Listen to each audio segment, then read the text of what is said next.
Hi dears, welcome back to our channel. അപ്പം ഇനി ഞാൻ വന്നിട്ടുള്ളത് നല്ലൊരു ബീഫ് അച്ചാറിൻ്റെ റെസിപ്പി ആയിട്ടാണ്. ബീഫൊക്കെ കഴിക്കുന്നവരാണെങ്കിൽ ഉറപ്പായും ഒരു തവണയെങ്കിലും ഇതുപോലെ ഒരു അച്ചാർ ഉണ്ടാക്കി നോക്കണം കേട്ടോ. അടിപൊളി ടേസ്റ്റ് ആണ്. പിന്നെ ചോറിന് വേറെ കറിയൊന്നും ആവശ്യം ഉണ്ടാകത്തില്ല. ഈ ഒരു അച്ചാർ കൂട്ടി മാത്രം നമുക്ക് ചോറുണ്ണാം. അപ്പം നമുക്ക് നേരിട്ട് റെസിപ്പിയിലോട്ട് കിടക്കാം. പിന്നെ എന്നും പറയുന്നല്ല, നമ്മുടെ ഫാമിലിയിൽ പുതുതായിട്ട് വന്നവർ ആരെങ്കിലും ഉണ്ടെങ്കിൽ ചാനൽ ഒന്ന് സബ്സ്ക്രൈബ് ചെയ്ത് സപ്പോർട്ട് ചെയ്യണേ.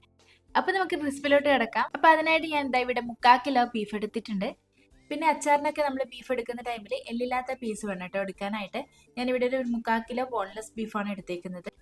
അത് ഞാൻ വിനാഗിരി ഉപ്പൊക്കെ ചേർത്തിട്ട് നന്നായിട്ടൊന്ന് ക്ലീൻ ചെയ്ത് വെച്ചതാണ്. ഇനി ഇതിലോട്ടേക്ക് 2 ടേബിൾ സ്പൂണോളം മുളക് പൊടി ചേർത്ത് കൊടുക്കാം. പിന്നെ അതിലോട്ടേക്ക് ഒരു 1/4 ടീസ്പൂണോളം മഞ്ഞൾപ്പൊടി കൂടി ചേർത്ത് കൊടുക്കുകയാണ്. പിന്നെ ഇതിലോട്ട് ആവശ്യത്തിന് ഉപ്പും ചേർത്ത് നന്നായിട്ടൊന്ന് കുഴച്ച് വെക്കുക. ഇതൊരു മിനിമം ഒരു അരമണിക്കൂറെങ്കിലും ഇങ്ങനെ വെക്കണം കേട്ടോ.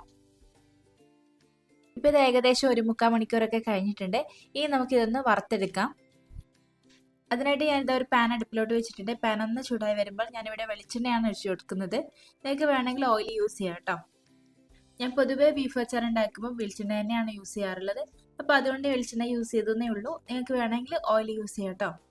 ഈ ഒരു വെളിച്ചെണ്ണ ഇവിടുത്തെ തണുപ്പ് കാരണം കട്ട കെട്ടിയതാണ്. അപ്പോൾ അതൊന്ന് മെൽറ്റായി വരട്ടെ. ഇപ്പം ഇതേ വെളിച്ചെണ്ണയൊക്കെ നന്നായിട്ട് ചൂടായിട്ടുണ്ട്. ഇനി ഇതിലോട്ട് നമുക്ക് ബീഫ് ചേർത്ത് കൊടുക്കാം. ഈ ഒരു ബീഫ് ചെറു തീയിലിട്ടിട്ട് നന്നായിട്ടൊന്ന് ഫ്രൈ ചെയ്തെടുക്കണം കേട്ടോ. ഈ ഒരു ബീഫ് ഫ്രൈ ചെയ്യുന്ന ടൈമിൽ ഒട്ടും ഹൈ ഫ്ലെയിമിൽ ഇടാൻ പാടില്ല കേട്ടോ. ലോ ഫ്ലെയിമിലിട്ടിട്ട് സാവധാനം കുക്ക് ചെയ്തെടുക്കാനേ പാടുള്ളൂ. ഇല്ലാന്നുണ്ടെങ്കിൽ നമ്മുടെ ഈ ഒരു ബീഫിൻ്റെ പുറംഭാഗം മാത്രം നന്നായിട്ട് മുരിഞ്ഞിട്ടും ഉൾഭാഗം തീരെ ഒട്ടും വന്നിട്ടുണ്ടാവില്ല. അപ്പോൾ നിങ്ങൾ ഉണ്ടാക്കുന്ന ടൈമിൽ ലോ ഫ്ലെയിമിലിട്ടിട്ട് സാവധാനം ഒന്ന് മൊരിയിച്ചെടുക്കുക. പിന്നെ ഈ ഒരു ബീഫ് അച്ചാറിടുമ്പോൾ കുക്കറിലിട്ട് വേവിച്ചതിന് ശേഷം വറുത്തിട്ട് അച്ചാറിടുന്നവരും ഉണ്ട്. അങ്ങനെ അച്ചാറിടുന്ന ടൈമിൽ ആ ഒരു ബീഫിൻ്റെ ടേസ്റ്റ് മൊത്തം ആ ഒരു കുക്കറിൽ കിടക്കുന്ന വെള്ളത്തിലായിരിക്കും. അപ്പോൾ ഇതുപോലെ ഉണ്ടാക്കുന്ന ടൈമിൽ ടേസ്റ്റ് ഇത്തിരി കൂടുതൽ തന്നെയാണ് കേട്ടോ. ഇപ്പം ഞാൻ എല്ലാ ബീഫും ഇട്ട് കൊടുത്തിട്ടുണ്ട്. ഇനി ഇത് സാവധാനം ഒന്ന് വെന്ത് വരട്ടെ. ഇപ്പം ഇത് നമ്മുടെ ബീഫൊക്കെ ഒരു 3/4 ഭാഗത്തോളം കുക്കായി വന്നിട്ടുണ്ട്. ഇനി ഇതൊന്നുകൂടി ഒന്ന് ആയിക്കോട്ടെ. അതിനുശേഷം നമുക്ക് എണ്ണയിൽ നിന്ന് കോരി മാറ്റാം. ഇപ്പം ഇത് നമ്മുടെ ബീഫൊക്കെ നന്നായിട്ട് മൊരിഞ്ഞു വന്നിട്ടുണ്ട്. ഇനി ഇത് എണ്ണയിൽ നിന്ന് കോരി മാറ്റാം.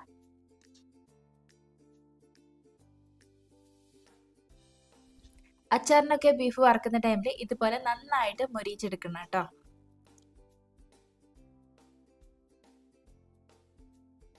ഇപ്പം ഞാൻ എണ്ണയിൽ നിന്ന് കോരി മാറ്റിയിട്ടുണ്ട്. ഇനി ആ ഒരു പാനിനെ ജസ്റ്റ് ഒന്ന് കഴുകിയതിന് ശേഷം അതിലോട്ടേക്ക് ഞാൻ നേരത്തെ വറുത്തെടുത്തിട്ടുണ്ടായിരുന്നല്ലോ, ബീഫ് വറുത്ത എണ്ണ ഉണ്ടായിരുന്നല്ലോ, ആ ഒരു എണ്ണ കുറച്ച് ഭാഗം മാത്രം അതിലോട്ട് ഒഴിച്ചു കൊടുക്കുകയാണ്. നേരത്തെ വറുത്തെടുത്ത എണ്ണ മുഴുവനായിട്ട് വേണ്ട കേട്ടോ, കുറച്ച് ഭാഗം മാത്രം മതി. ഇനി ഇതിലോട്ടേക്ക് നമുക്ക് വെളുത്തുള്ളി ചേർത്ത് കൊടുക്കാം. ഇപ്പം ഞാൻ ഇവിടെ കുറച്ചധികം തന്നെ വെളുത്തുള്ളി എടുക്കുന്നുണ്ട്.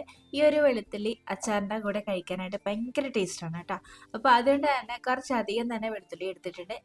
ഇപ്പം ഞാൻ ഇവിടെ ഒരു ചെറിയ ബൗൾ നിറച്ച് വെളുത്തുള്ളി എടുത്തിട്ടുണ്ട്. ഏകദേശം ഒരു 3 പൗണ്ടോളം വെളുത്തുള്ളി ഉണ്ടാവും കേട്ടോ.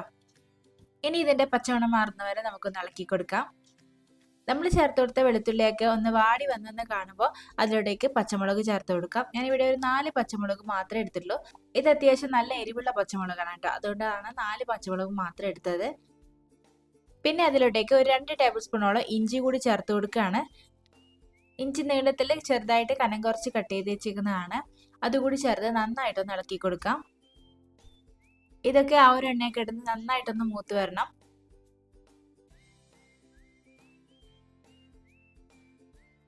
ഇനി അതിലോട്ടേക്ക് ഒരു പിടി കറിവേപ്പില കൂടി ചേർത്ത് കൊടുക്കാം.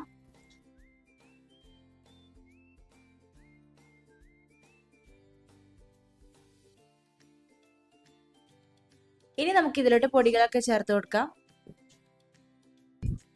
തീ നന്നായിട്ട് കുറച്ചതിന് ശേഷം അതിലോട്ടേക്ക് ഒരു 2 ടേബിൾ സ്പൂണോളം മുളക് പൊടി ചേർത്ത് കൊടുക്കുകയാണ്.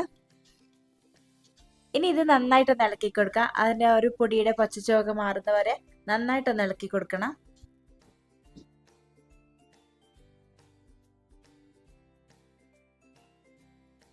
ഇനി ഇതിലോട്ടേക്ക് 1 ടീസ്പൂണോളം അച്ചാർ പൊടി കൂടി ചേർത്ത് കൊടുക്കുകയാണ്. അതിനുശേഷം നന്നായിട്ടൊന്ന് ഇളക്കി കൊടുക്കാം. ആ ഒരു പച്ചച്ചുവയ്ക്ക് മാറുന്നവരെ നന്നായിട്ടൊന്ന് ഇളക്കി കൊടുത്തതിന് ശേഷം നമുക്ക് ബീഫ് ചേർത്ത് കൊടുക്കാം.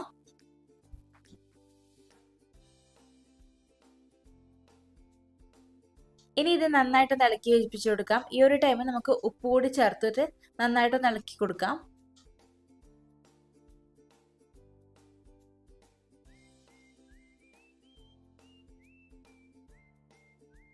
ഇപ്പം ഞാൻ ഇത് നന്നായിട്ടൊന്ന് ഇളക്കി യോജിപ്പിച്ച് കൊടുത്തിട്ടുണ്ട്. ഇനി ഇതിലോട്ടേക്ക് വിനാഗിരി ചേർത്ത് കൊടുക്കാം.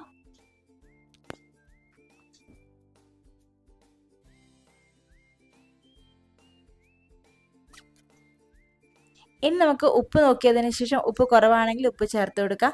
പിന്നെ അവസാനമായിട്ട് ഇതിലോട്ടേക്ക് 1/4 ടീസ്പൂണിൽ താഴെയായിട്ട് ഉലുവ വറുത്ത് പൊടിച്ചത് കൂടി ചേർത്ത് കൊടുക്കണം.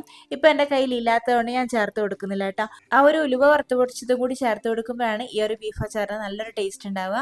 അപ്പോൾ അതുണ്ടെങ്കിൽ തീർച്ചയായും നിങ്ങൾ ചേർത്ത് കൊടുക്കണം കേട്ടോ. ഇനി നമുക്ക് തീ ഓഫ് ചെയ്യാം. ഇപ്പം ഇത് നമ്മുടെ ബീഫ് അച്ചാർ ഇവിടെ റെഡി ആയിട്ടുണ്ട്. അപ്പോൾ എല്ലാവരും ഒന്ന് ട്രൈ ചെയ്ത് നോക്കണം. ഉറപ്പായിട്ടും ഒരു തവണയെങ്കിലും ഈ ഒരു അച്ചാർ ട്രൈ ചെയ്ത് നോക്കണം കേട്ടോ. സൂപ്പർ ടേസ്റ്റ് ആണ്. ബീഫൊക്കെ ഇഷ്ടപ്പെടുന്നവരാണെങ്കിൽ തീർച്ചയായും ഈ ഒരു അച്ചാർ നിങ്ങൾക്ക് ഇഷ്ടപ്പെടും. അപ്പൊ എല്ലാവരും ഒന്ന് ട്രൈ ചെയ്ത് നോക്കിയിട്ട് കമന്റ് ബോക്സിലൂടെ അഭിപ്രായങ്ങൾ എഴുതി അറിയിക്കുക. അപ്പൊ ഇന്നത്തെ വീഡിയോ ഇത്രയേ ഉള്ളൂ. വീഡിയോ ഇഷ്ടപ്പെട്ടിട്ടുണ്ടെങ്കിൽ, ഈ വീഡിയോ യൂസ്ഫുൾ ആണെന്ന് തോന്നിയിട്ടുണ്ടെങ്കിൽ ആ ഒരു ലൈക്ക് ബട്ടണും സബ്സ്ക്രൈബ് ബട്ടണും പ്രസ് ചെയ്ത് സപ്പോർട്ട് ചെയ്യാൻ മറക്കണ്ട. അപ്പൊ പുതിയൊരു വീഡിയോ ആയിട്ട് വീണ്ടും കാണാം. Till then take care. By.